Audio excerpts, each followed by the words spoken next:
Em nome do Pai, do Filho e do Espírito Santo. Amém. Inspirai o Senhor as nossas ações e ajudai-nos a realizá-las, para que em vós comece e para vós termine tudo aquilo que fizermos. Por Cristo, Senhor nosso. Amém. Santa Maria, Mãe de Deus, rogai por nós. Em nome do Pai, do Filho e do Espírito Santo. Amém.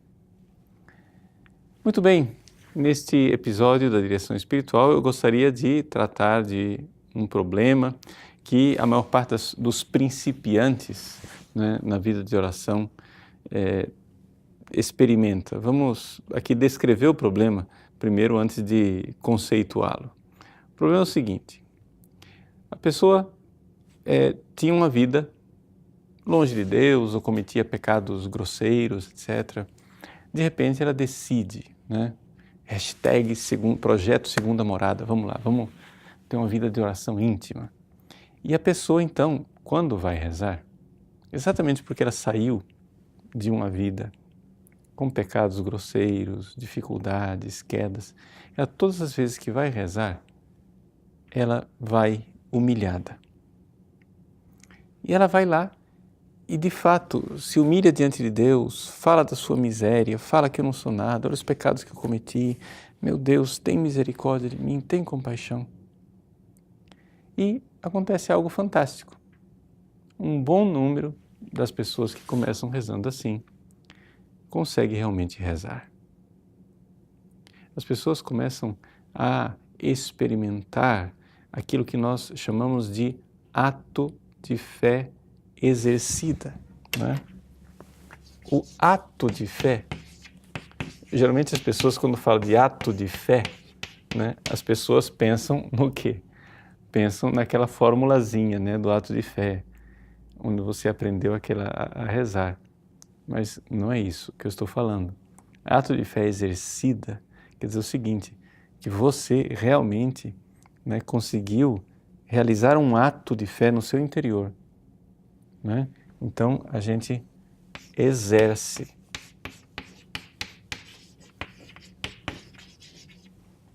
Porque a pessoa vai lá, reza, e neste ato de fé exercida, acontece que o ressuscitado nos envia a sua graça, e o que a pessoa nota dentro de si no ato de fé exercida é que a inteligência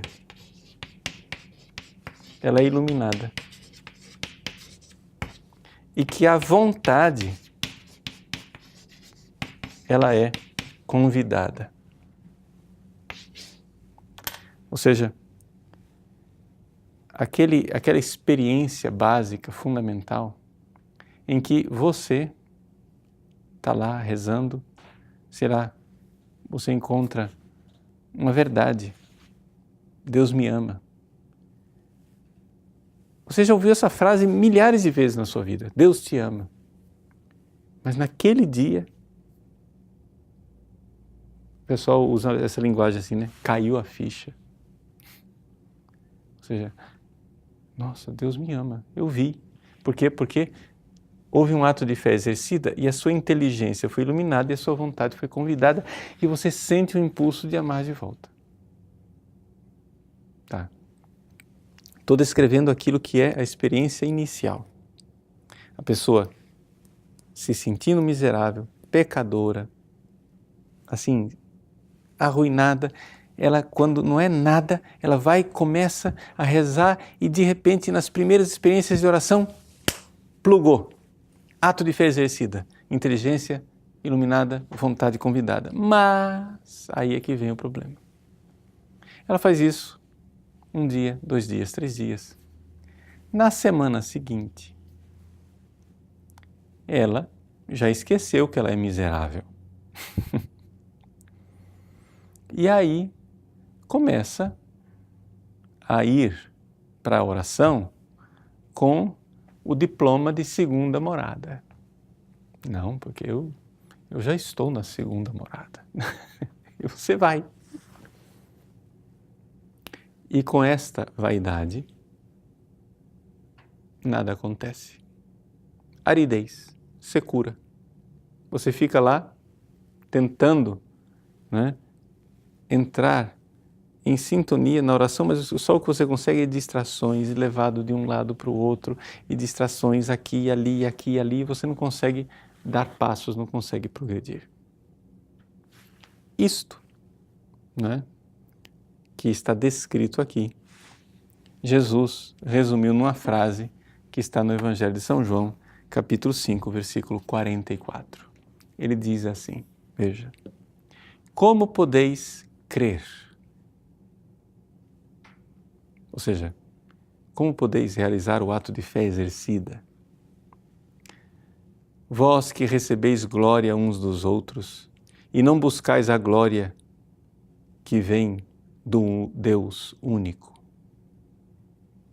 Eis aí, não é?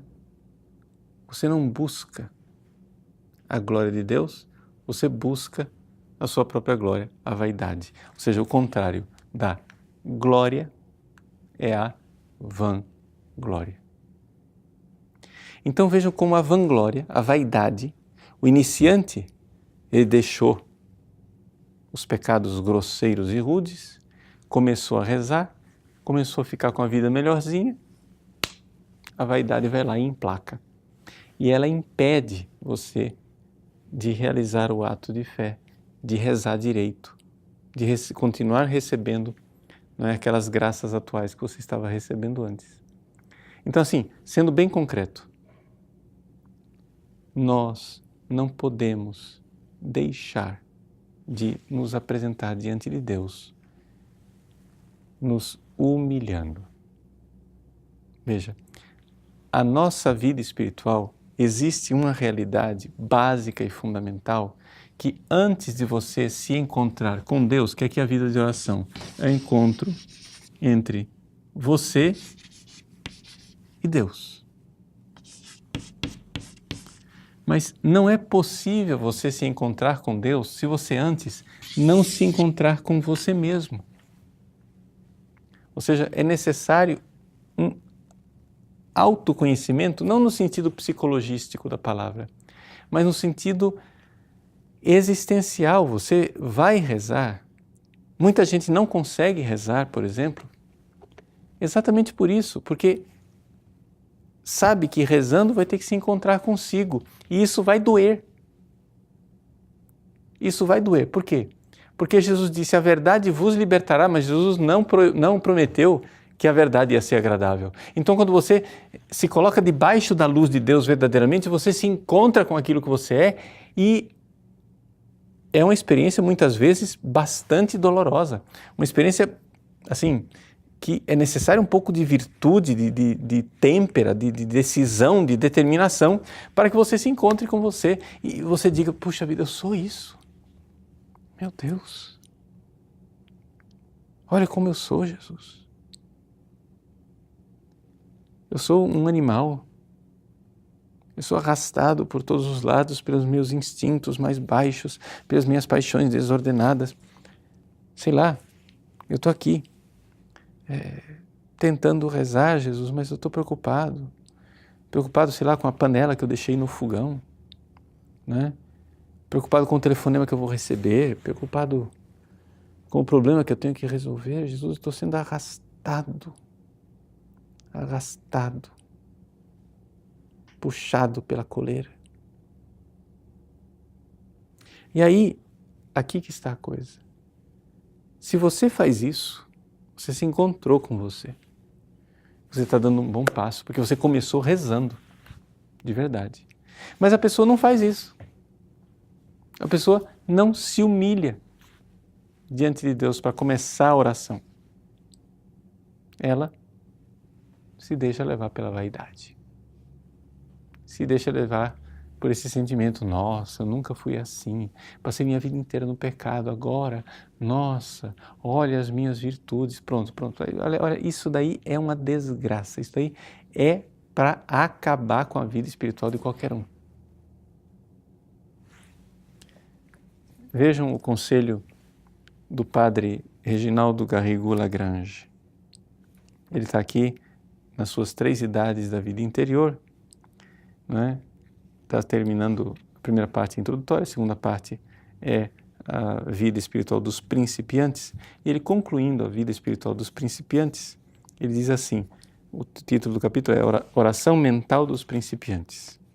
Ele diz, em primeiro lugar, para começar a vida de oração, é necessário fazer um ato de humildade, porque não é lícito esquecer quem nós somos, nós que viemos conversar com Deus, né? Recordemos o que o Senhor disse a Santa Catarina, eu sou o que é e tu és a que não é, porque Ele é o ser e nós somos, né, criados do nada, claro. Esse ato de humildade, né,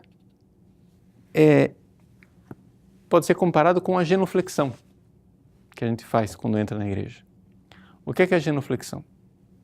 A genuflexão é um ato de humildade porque você se prostra no chão e mostra a sua miséria, mostra que você não é nada diante de Deus, mas isso é ao mesmo tempo um ato de adoração.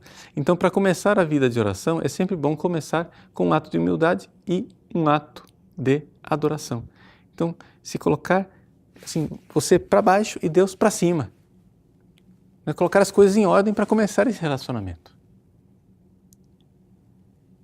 Se você não faz isso, provavelmente não vai dar certo, né?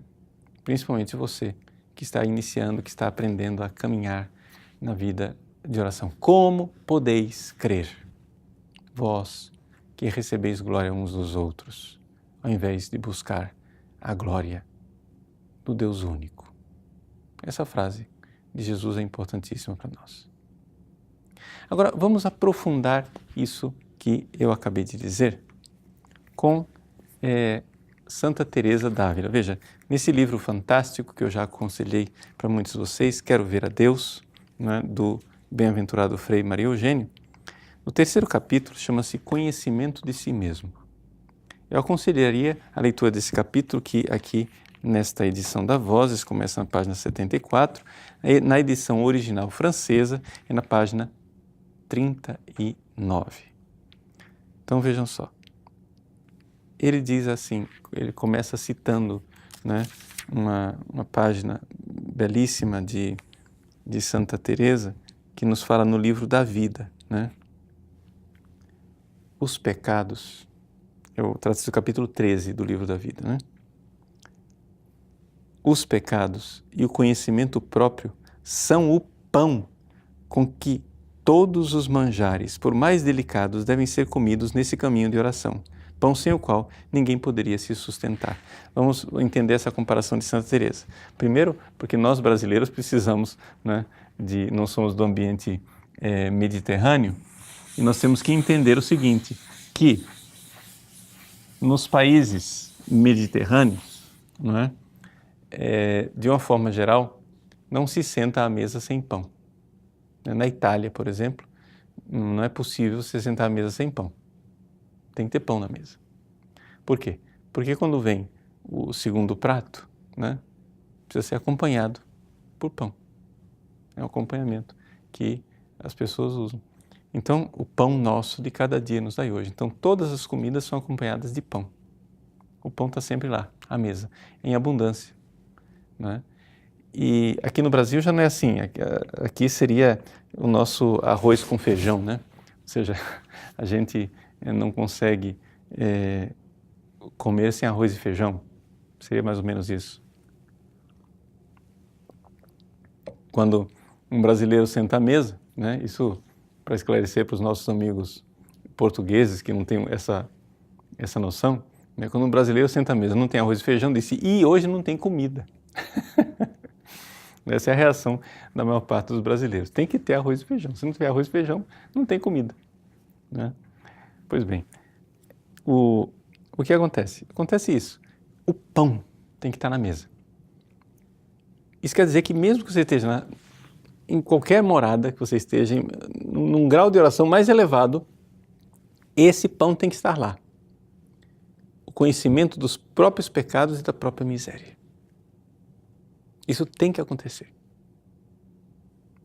E aí vem uma frase que é tirada lá das Quartas Moradas, né, do Castelo Interior, primeiro capítulo das Quartas Moradas, que ela diz assim: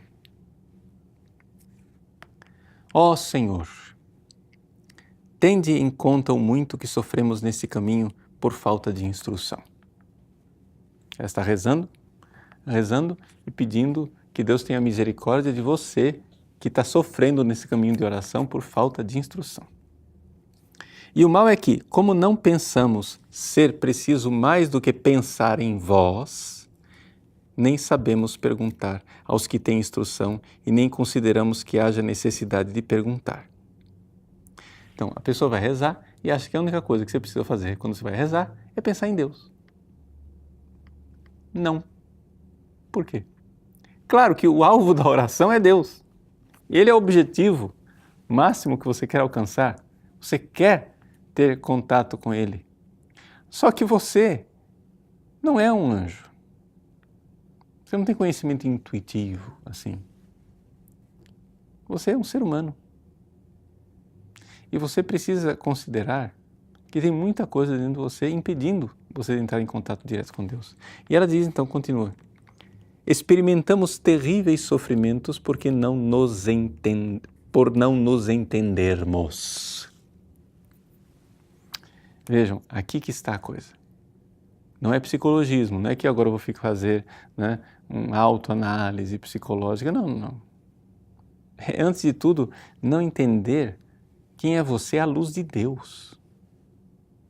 Diante da grandeza do amor, a profundidade do seu egoísmo, diante, né, da consistência daquele que é a fonte do ser, o nada da sua criaturalidade. E chegamos a pensar que é grande culpa o que, longe de ser mal, é bom. Daqui provém as aflições de muitas pessoas voltadas para a oração, ao menos das que são pouco esclarecidas. Elas se queixam de sofrimentos interiores, tornam-se melancólicas, perdem a saúde e até abandonam a oração por completo. Por quê? Porque não têm um conhecimento à luz de Deus de si mesmas. Então a gente precisa, primeiro, né, realmente firmar o pé solidamente no conhecimento de si. Então vamos lá. Um conhecimento básico de você para você se conhecer na vida de oração. É o seguinte. Veja, nós vamos falar aqui, rapidamente, da memória. Vamos conhecer o que está dentro de você quando você vai rezar. Quando você vai rezar, você tem a memória do cérebro. A memória que os animais têm. O que é que essa memória traz para você quando você vai rezar? É ela que causa as distrações. A gente fala, a imaginação, a louca da casa. Sim, é a imaginação. Por quê? Porque a memória, ela lembra o quê? Coisas que são animais. Os animais, eles não têm acesso à verdade. Então, o que acontece? O seu cérebro fica propondo coisas o tempo todo. Aí você diz, não, você vai lá e cria, você tem uma imagem de você mesmo sublime. Eu estou na segunda morada, eu sou o cara, eu sou não sei o que, etc e tal. E essa memória, você ficou aqui no cérebro, na imagem e não na verdade. Porque tem outra memória aqui, a memória da alma. Essa memória da alma, ela guarda verdades. Ao invés de você entrar em contato com a sua verdade à luz de Deus, você entra em contato com a imaginação que você colocou. Então, quando você está aqui, você está na carne, você começa a rezar, parece que você é muito sublime, parece que você é muito especial, lindo, mas isso aí é simplesmente carne, vaidade pura. Como podeis crer, encontrar-se com Deus que é a verdade? Vós, que dais glória uns aos outros, que está simplesmente na imaginação vaidosa de você. Você está na carne. Aí o que acontece? Você fica propondo aquela imagem, você fica fazendo caras e bocas quando reza. Aquilo fica teatro para você mesmo. Você não está fazendo teatro para ninguém, está fazendo teatro para você. Porque você não deu aquele passo primeiro de se encontrar com a sua verdade, a luz de Deus, para poder se encontrar com o Deus que é a verdade. E a sua verdade está sempre ligada à sua dificuldade, ou seja, à sua miséria por ser criatura, totalmente dependente de Deus, e a sua miséria por causa do seu pecado. Você precisa fazer esse ato de humildade, onde, diante do pecado, você pede perdão e, diante da sua criaturalidade, você adora a Deus. Você precisa, assim, já começar a rezar na verdade, dando um passo na direção da verdade, porque se você não faz isso e já começa a rezar imaginando anjinhos voando no ar, e sei lá que conhecimentos místicos que na verdade você diz, não, está me vindo a imagem. Maior parte dessas imagens, quando começa assim, meu irmão, essa imagem é realmente imagem, mas é imaginação pura da sua cabeça. Não estou indo contra pessoas que recebem palavras de Deus através de imagem, não é isso não.